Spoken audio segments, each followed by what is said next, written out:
Burden's research and teaching focus on U.S. elections, public opinion, representation, and the U.S. Congress. His recent research has centered on aspects of election, administration, and voter participation. He is the author of Personal Roots of Representation, co-editor with Charles Stewart of The Measure of American Elections, co-author with David King of Why Americans Split Their Tickets, and editor of Uncertainty in American Politics. Burden has published articles in journals such as the American Political Science Review, American Journal of Political Science, British Journal of Political Science, Public Opinion Quarterly, Legislative Studies Quarterly, and the Election Law Journal. Burden earned his PhD at the Ohio State University. I will let you know that there is a Ohio State alum in our club here, Mary. So, was a faculty member at Harvard University before joining UW-Madison in 2006. He is affiliated with the La Follette School of Public Affairs, the School of Journalism and Mass Communication, and the Center of Demography of Health and Aging. He has been an expert witness in multiple court cases and legislative hearings concerning changes to election laws and practices. Burden was an early Facebook adopter and is slowly building his IMDb page. Please welcome Barry Burden.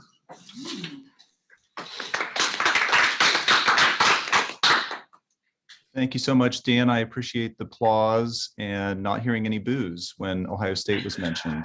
I think having mute is really helpful in that way. So greetings to all of you from Bascom Hill. Thanks for having me. Glad to be here today. I'm just going to spend a little time with you this afternoon walking through what's happening with election laws and voting rights since the 2020 presidential election. It's amazing that was just about a year ago, and here we are still talking about it. So hopefully today I can give you a little insight and bring you up to date. I do have some slides to share, so let me bring those up as well. You should be seeing those. Hopefully they've come up on the big screen as well. It's slowly, but it's coming. We'll give it a moment. It is Monday. It takes a little longer for all of us. There we go. Great. And as Dan mentioned, I am director of the Elections Research Center at UW-Madison, and you can see the website there. If you'd like to follow us on Facebook or Twitter, it is a way to get updates on the research and events and presentations, other activities that are happening here at the center. All right, let's see. Let's start with an agenda. Some things we want to do together today.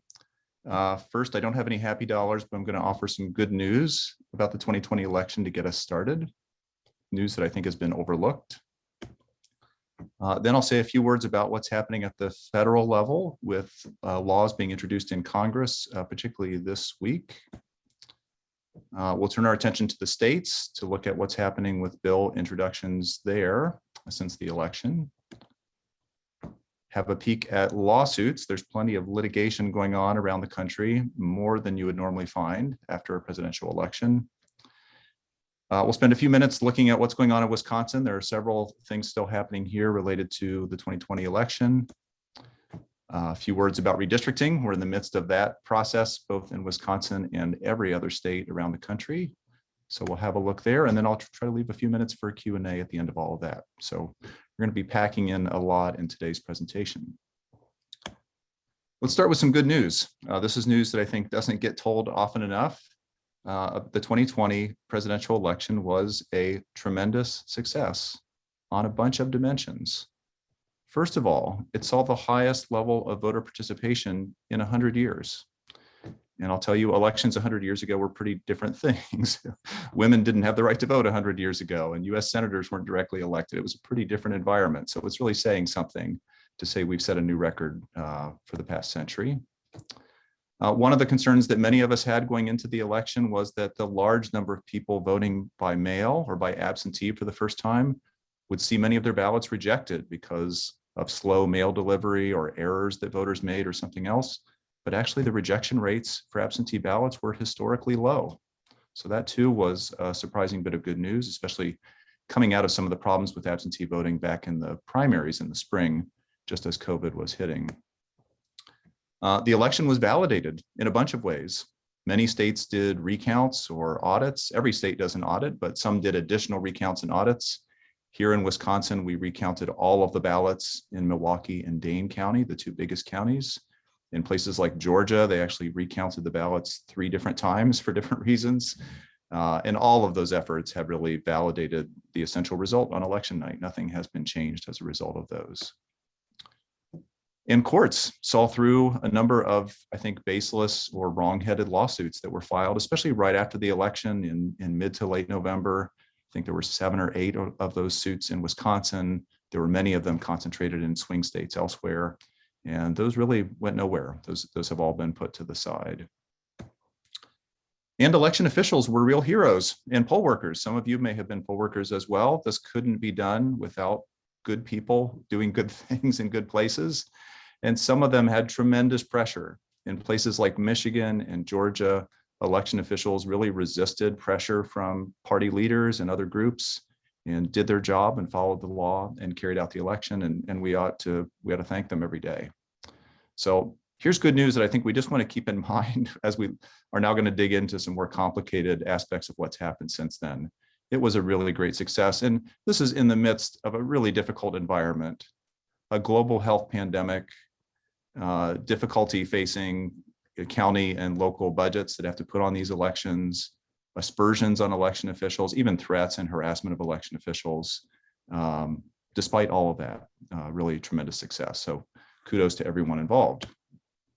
Now let's talk about other things on the agenda, what's happening in various places. And why don't we start by thinking about bills that are being considered at the federal level.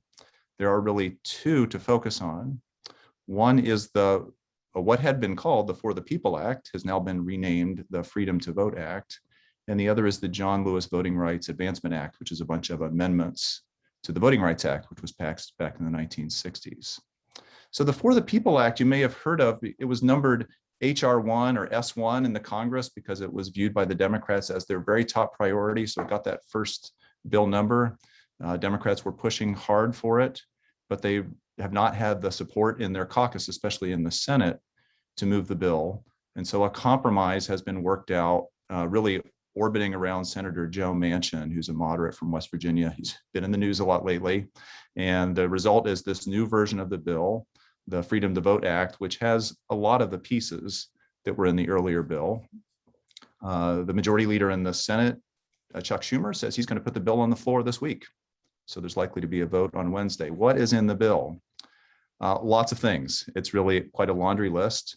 If enacted, this bill would create 2 weeks of early voting in every state. It would require every state to allow absentee voting without an excuse. It would require drop boxes to collect those absentee ballots in every state. It would make Election Day a holiday. It would offer more kinds of ID that are acceptable in states that have strict voter ID laws. It would apply penalties for election misinformation. It would offer voting rights to people who were formerly incarcerated but are now out. It would ban partisan gerrymandering. It would introduce automatic voter registration and online voter registration everywhere. It would provide public funding for congressional candidates. It would protect election officials. It would guarantee a paper record for all ballots in every state. So there's a lot happening there, and those are things that Manchin is on board with. The trouble for the Democrats is there's a filibuster in the US Senate. And that means they need not 50 votes. That's all the Democrats who are in the Senate today, but they need at least 10 Republicans to cross over because 60 votes is the threshold. And it looks like there are no Republicans willing to sign on at this point, certainly not 10.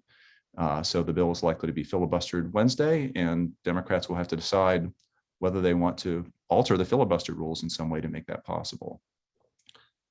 So this bill is something that had really been in the works before the 2020 election, but I think has taken on greater importance for Democrats since then. The other bill has a little longer history. This is a set of amendments to the Voting Rights Act, now named after John Lewis, former congressman, passed away last year. This would provide an update to the formula that's in the Voting Rights Act. As you might know, the Voting Rights Act was passed back in the 1960s, and at the time it had a formula that determined places around the country that had a bad history of voting rights and needed to get permission if they wanted to make changes to their election laws to ensure that they were not discriminatory against minority groups or language minorities. That formula was struck down by the Supreme Court. It was now 8 years ago in the Shelby County v. Holder decision. So there's been no formula and none of this pre-clearance permission required, mostly of southern states. And so this bill would update that formula. And this bill was circulating well before 2020 and actually has some Republican sponsors. And so has a little more life to it, I think, than the For the People Act, Freedom to Vote Act. But still, at this point, I think does not have the 60 votes it would need to overcome a filibuster. So these are two big things on the docket for Democrats in Congress, on top of all the other things they have going on, infrastructure bills and the budget and eventually the debt ceiling again and the rest of it. So the prospects are not great, but I just wanted you to know what's happening at the federal level. Now, what's going on in the states is also a lot of legislating, but in a very different way and with a little longer timeline. This is the number of bills related to election laws that have been introduced in all the states over the last 10 years. And you can see that up until about 2018, it was a pretty steady rate. The states were kind of tinkering with their election laws, changing them in a variety of ways, somewhere between 2,000 and 2,500 bills introduced across the country in each year. But that begins to jump after the 2018 midterms and has just continued to accelerate. 2021 is not over. We have a couple months left, and yet we're already at 3,500 bills introduced in state legislatures. So about 1,000 more than you would have seen just a few years ago. So this is not just in response to the 2020 election or concerns about voting during COVID or mail voting or anything else, but I think as part of a slightly longer term interest in the states in terms of trying to deal with election laws they think are not proper in a variety of ways. So let's look at what we think state legislators mean by not proper. Just this year, the Brennan Center for Justice has been keeping track for us of all of the election laws, not just bills, but actually laws that have been enacted in 2021. You may have seen news coverage of this roundup by the Brennan Center. On the left-hand side, you have states that have adopted new restrictive laws since the 2020 election. Those tend to cluster on a few different topics. Many of them are related to voting by mail, voting absentee in one form or another.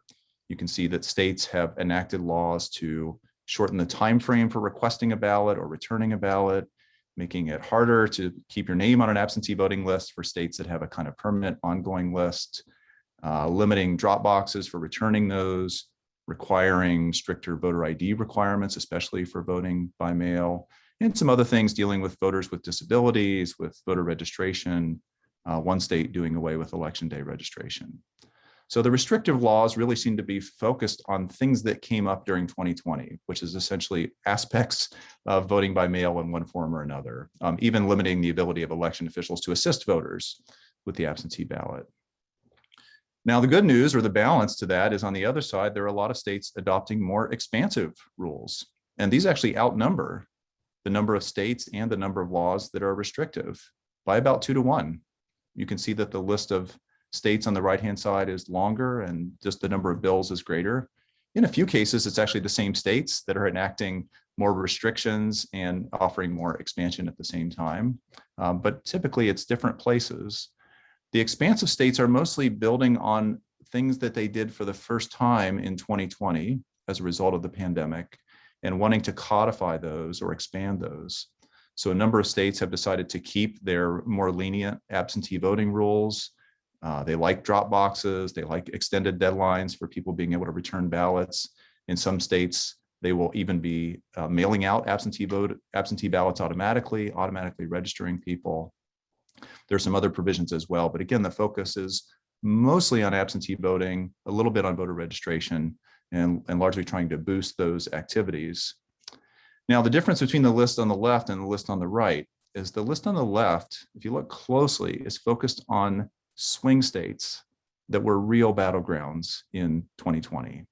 So the states that have had the most restrictive legislative activity have been places like Georgia, which flipped for the first time to the Democrat, first time in a while to the Democrats in 2020, Florida, which is still sort of on the edge of being a battleground state, New Hampshire, Arizona, which was a key state, again, flipped to the Democrats, Iowa, which is a bit of a battleground. So really all of the restrictive activity essentially has been in a half dozen states where the partisan contest is closest. And the states that have expanded on the right-hand side are mostly lopsided states, either heavily blue or in a few cases, heavily red states, places like California, Connecticut, Hawaii, Maryland, even Louisiana making some changes there. So it's a very different set of places that are moving to make voting easier and more encompassing and serving the voter better versus places that are trying to tighten up provisions and make voting a more restrictive process. So that's what's happening in the states. The voting laws, I will say, on the restrictive side are also different in that they have a partisan tone to them, a partisan aspect to them that I had not seen before. When Governor DeSantis in the upper left there signed the election reform bill in Florida, he did not do it in the state legislature or his office. He didn't even do it in public. He did it on Fox News, and no other reporters or elected officials were allowed to be in the room. It looked more like a campaign event. In the figure below that, this is a state legislator being walked out of Georgia. The governor of Georgia signed the election law there, did it in private with no media and no state legislators allowed. She knocked on the door of the governor's office and was hauled away by state troopers. And in Texas, you may have seen that the Democrats in the state legislature actually fled the state to try to stop Republicans from moving the election bill there. Many of them headed to Washington. They were holding press conferences and spending a few weeks there. That effort to deny the Republicans a quorum eventually failed, and some of them returned to Texas, and the bill was passed into law. So it's true that there are both expansive and restrictive measures being proposed and even adopted in a bunch of states, but they have a really different character this time around because they're so heavily focused on swing states, on things that I think worked pretty well in 2020, and they have this kind of partisan character to them that doesn't look like the regular lawmaking process. Now that has spawned lawsuits, particularly in these swing states where the new laws are, I think, threatening some groups that think they're unfair. In Georgia alone, where SB 202 was signed into law, a law that limited things like providing food and water to voters who are in line, asking new requirements of people who want to vote by absentee in terms of their IDs, limiting drop boxes, limiting mobile voting centers, those kinds of things. Looks like 1, 2, 3, 4, 5, 6, 7, 8 groups have filed lawsuits. So you have a bunch of plaintiffs there all working together in federal court. One of those plaintiffs is the US Department of Justice, and I'm actually working as an expert on that case, just in full disclosure. But they were the last of the groups to get in. You've also got the NAACP, the New Georgia Voter Project, religious groups, and other good government groups all being involved. So even if the lawmaking feels done in some of these states, the lawsuits are likely to continue easily into early 22 and set the stage for the primaries in the general election that are happening next year. So litigation is still something to watch. Now, what's happening in Wisconsin? It's not litigation exactly, but there are a variety of things happening. And I sort of think of these events, so far at least, as happening in 3 acts. Act 1 is the photo up on the upper left there. That was the recount of the 2020 election. Following the election, the Trump campaign demanded a recount only in Milwaukee and Dane counties, and they paid for it, as was their right. That count was done in a couple of weeks and really, I think, verified those results pretty closely.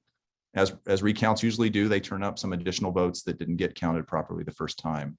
But the basic outcome and the difference between the 2 leading candidates was pretty small, just like when there was a full statewide recount back in 2016, if you remember that one. So that was sort of the end of that process. There were certainly lawsuits filed in Wisconsin after the election, but as I mentioned, they went nowhere. That then led to some lawmaking activity after the new year. State legislature had not been very busy on lawmaking stuff in 2020, but got to work in 2021 on a variety of things, including election efforts, again, targeting this same set of things I've already mentioned: drop boxes, the collection of ballots in parks and other public places, the ability of election workers or election clerks to assist voters who have left off some information on the absentee ballot envelope, ID requirements, especially for people who felt they were confined as a result of the pandemic. So very much the themes that came up in the lawsuits and themes that you're seeing in other states. Governor Evers is a Democrat. He's opposed to all of those changes and has vetoed all the bills that have come to his desk, including 6 in one day back in August. So the governor and the legislature are at loggerheads. And I think that has led to the third act, which is the spawning of several investigations, reviews, and audits of the 2020 election. And I think there are now, I think it's fair to say, 3 of these happening simultaneously. One is the Legislative Audit Bureau, which is a state agency that has been chosen by the state legislature to do a top to bottom review of the election. That agency, I think, has a good reputation, has done reviews of all kinds of policy areas over the years, and is now working behind the scenes on this and should have a report for us sometime this fall. The second is a kind of on again, off again investigation by the Elections Committee in the State Assembly. That committee is led by Representative Janelle Branchin. She's had a couple of hearings. She's made an effort to issue subpoenas, though those subpoenas turned out not to be valid. She's been requesting information about voting machines, about vendors who help with the election system, paper records, voting records, all kinds of things. But other than the informational hearings she's had, has not had success in getting those other materials. That has then set up a third investigation, and that's the photo on the right. That's former Supreme Court Justice Michael Gableman, who was on the court for 10 years after having been a lower court judge in Wisconsin for a number of years. He has been appointed by Assembly Speaker Robin Vos to lead an investigation. He has hired additional investigators and staff. The names of some of them have leaked out, but we don't know entirely who's involved. They've been allocated a budget of about $680,000 to do their work. And they have also issued subpoenas to election officials in 5 of the state's biggest cities, including Madison, and to the Wisconsin Elections Commission. In my view, the Gableman effort has been amateur and wrong-headed in a bunch of ways. Gableman has admitted in 2 different interviews now that he does not have a good understanding, or I think he said he has no idea how elections operate in Wisconsin. That was a surprise to me, given that he was on the state Supreme Court and dealt with election issues, some big issues dealing with voter ID and other things that came before him there. His concerns about the election seem to be changing from day to day. Sometimes the concern is about machines, the voting machines and the vendors. Sometimes it's about what clerks are doing. They're not following the law. Sometimes it's about outside groups that provided grants to cities, towns, and villages to do their election work.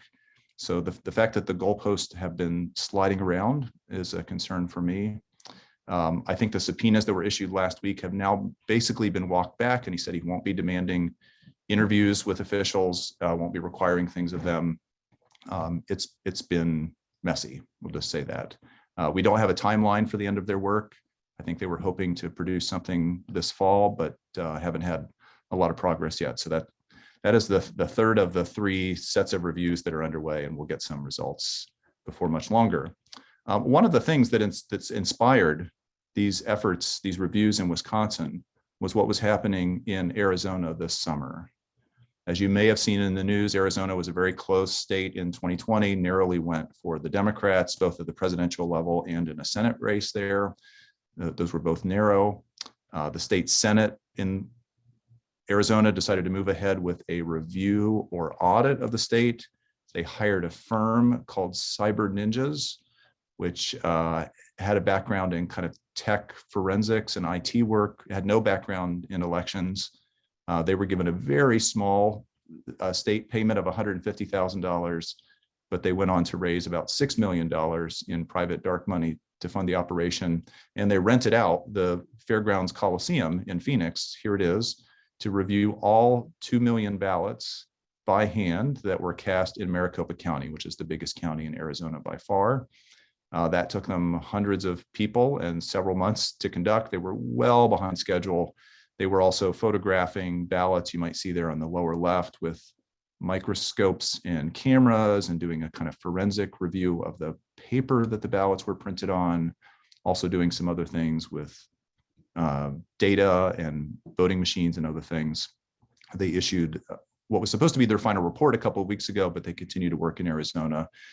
Several state legislators from Wisconsin and Mike Gableman have been very interested in what happened in Arizona.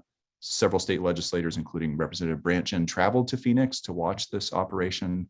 So there is a little bit of a sort of inspiration going on, or copycat behavior from one state to the next. Wisconsin, I think, is at the front of the line right now, but there are also some efforts in Georgia, Pennsylvania, maybe Michigan, all the close competitive states, to do a review, audit, or investigation of some kind. Okay, so that's where we stand on reviews and investigations. One more topic, very different from the others, to cover here, and that is redistricting. This is a process that happens every 10 years, as you probably know. It's the result of the US Census, which is conducted in the years ending in 0.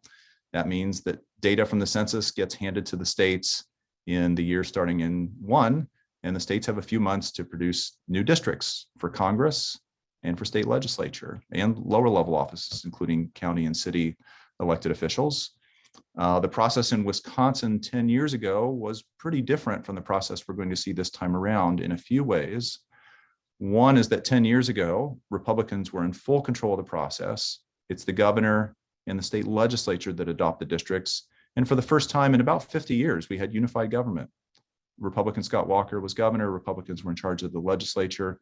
And so they, I think, quite naturally drew maps that favor themselves. That has worked, that those have been very effective.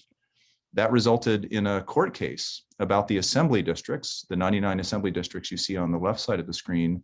That case went to the US Supreme Court and was heard 3 years ago, along with cases from 2 other states, North Carolina, where the Republicans had drawn districts to favor themselves, and Maryland, where the Democrats had drawn districts to favor themselves. And pulling those cases together, the Supreme Court majority ruled that this was not a matter of constitutional law. It was not a concern for them. The 5 justices in the majority ruled that this issue was non-justiciable, meaning that it was a matter of politics, essentially, and didn't impinge on First Amendment rights or 14th Amendment rights or voting rights in some other way that affected federal law or the Constitution. And so they essentially let the districts in those 3 states stand and opened the door, essentially telling map makers in this decision, you can be as partisan as you want. Partisanship is not a matter for the federal courts, and we won't be hearing these kinds of cases again. So that, although we don't have unified government in Wisconsin today, so it won't be one party trying to take advantage of that, it is a signal to map makers, at least in other states where one party is in charge of the process. Places like Illinois, which just released its congressional maps this week, they are not going to be sued in federal court because the federal courts won't take those cases.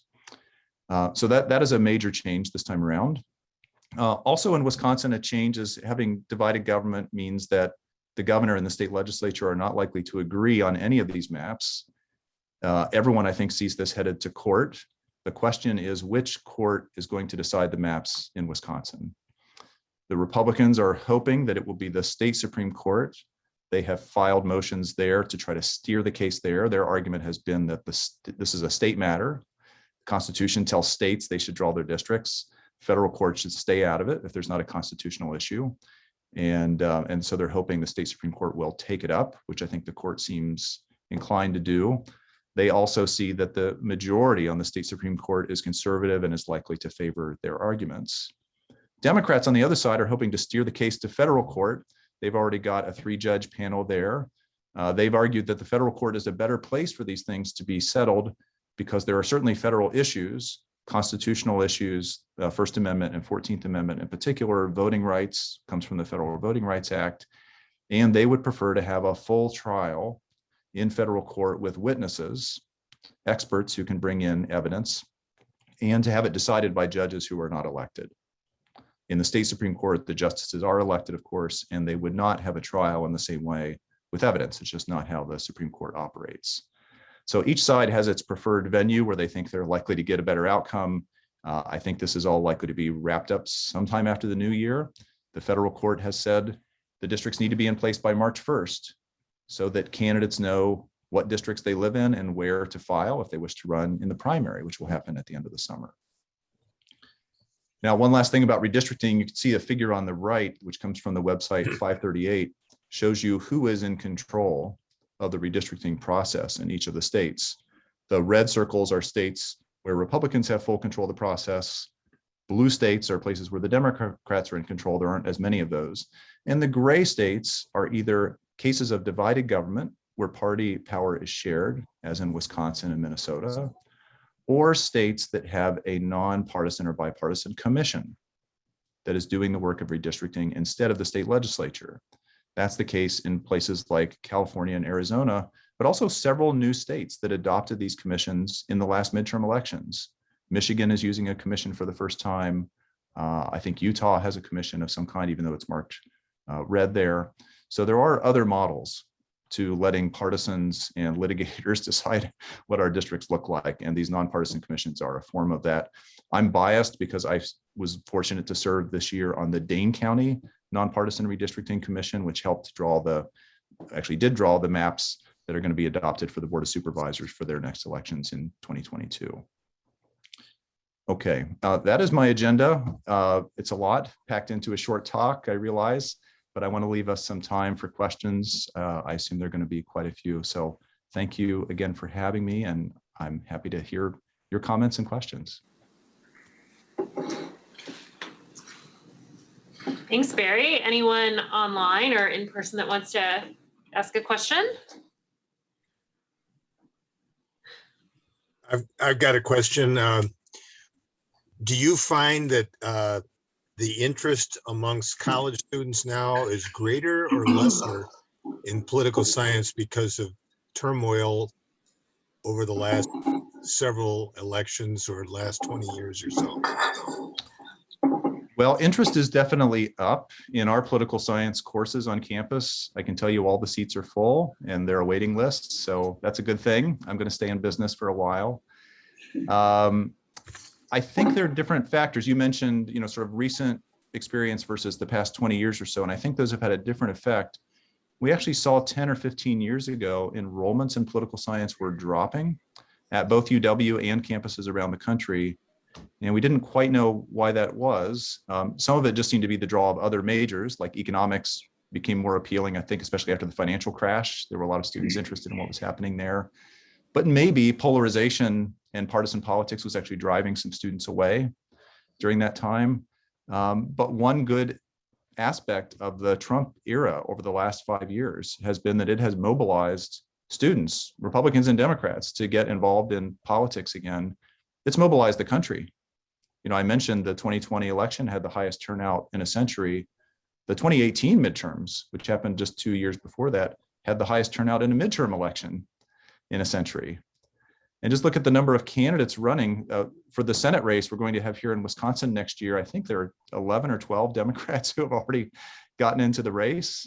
And when the Democrats were trying to settle their presidential nomination last year, there were at one point 26 or 27 Democrats running for president. Republicans had 16 or 17 in the contest before that Trump won. So whatever it is about this era, just these last 4 or 5 years, it has really brought students to our courses and to our events. But I think it's also a sign of just higher levels of engagement in the electorate more broadly. Interesting. Thank you. Shall I just call on folks? I see a hand virtually from John Calloway. Hi, Barry, can you hear me okay? I can. My question is about gerrymandering, and a person's view on gerrymandering might be shaped by whether or not they think it helps their particular political persuasion, right? If your team is winning because the maps favor you, you think it's a good thing. What would you say to somebody who takes that view about a little more global outlook on why perhaps gerrymandering is not a good thing, regardless of whether it favors or disfavors your political beliefs?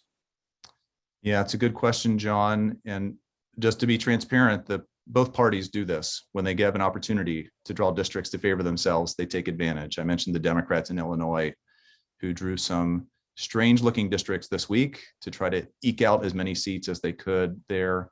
And in Wisconsin, Republicans did it 10 years ago. I think it's harmful in a bunch of ways. And some of those ways have really nothing to do with the legislative process or elections. It's probably the most partisan thing that goes on in American politics. It's hostile. And as we saw in Wisconsin 10 years ago, kind of aggressive and secretive and, mean-spirited and controlling. It's a small number of people who are determining the outcomes of elections by drawing these districts. And often it's with the involvement of outside experts and consultants and people who are really unaccountable to the public. And that makes it also turn into an expensive source of litigation. The state spent a couple $1 million drawing those districts and then a couple $1 million defending them in court when they were sued about it. So none of that serves the public well. And I think it taints the relationship between Republicans and Democrats in the state legislature.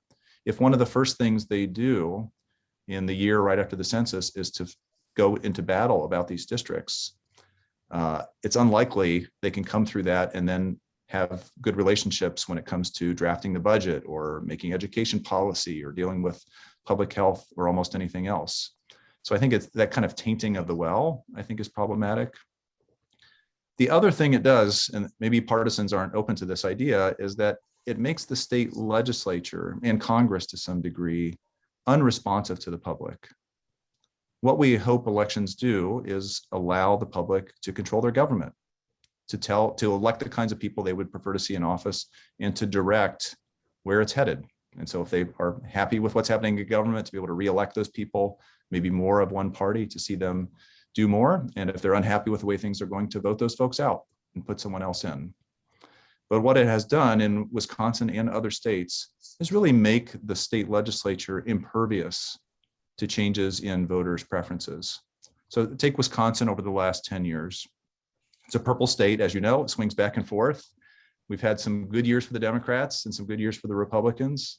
Under the current districts, we've had years for the Democrats like 2012, where Obama won the state, Tammy Baldwin won the state. Years like 2018 when Tony Evers won and Baldwin was reelected. And then you have some great years for the Republicans, especially 2014, which was Walker's reelection, Ron Johnson's election. So it's possible for each party to really do well at the top of the ticket. The trouble is the state legislature has not budged during that time. The number of Republican and Democratic seats in the assembly has basically been fixed since 2011. It's been 64, 65 Republican seats and 34, 35, something like that, Democratic seats. It sort of doesn't matter what's happening with the electorate. So it's a really inefficient way to run government. And it certainly doesn't allow the voters to have the kind of influence that the founders, the writers of the Constitution, would have wanted them to have. So again, that argument may not go as far with some partisans, but I think the other consequences are just add up to so many bad things that the short-term advantage you get really, I don't think, is worth it. All right, I see a question from Lynn. Unmuting. So Robert Putnam's new book, The Upswing, How We Came Together a Century Ago and How We Can Do It Again. I started reading it and I need more political will to get through it, I think. But given your perspective, do you share that outlook that we can come together again? My answer depends on what level we're talking about, I think. Among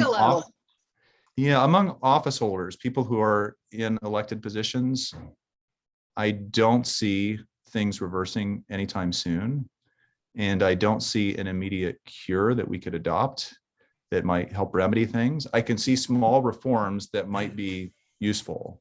The public financing provision that's in the For the People Act could be helpful because it would take away the pressure to make donors happy, to do constant fundraising. I could see something like ranked choice voting being adopted, and it's been adopted in Maine and Alaska, maybe spreading to other states, that could be helpful for encouraging politicians to reach out to people who are not in their partisan camp. But I don't think those are going to do enough to really reverse the trends we're seeing.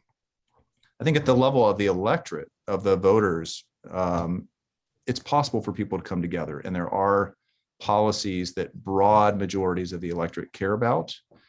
Sometimes those are things that favor the Democrats. Sometimes those are things that favor Republicans. They're not always enacted, though, because of the partisan disputes that sort of keep those things bottled up, again, even if there's a lot of popular support for them. So unfortunately, it's difficult to see a solution. I hope Bob Putnam is right, that things can turn.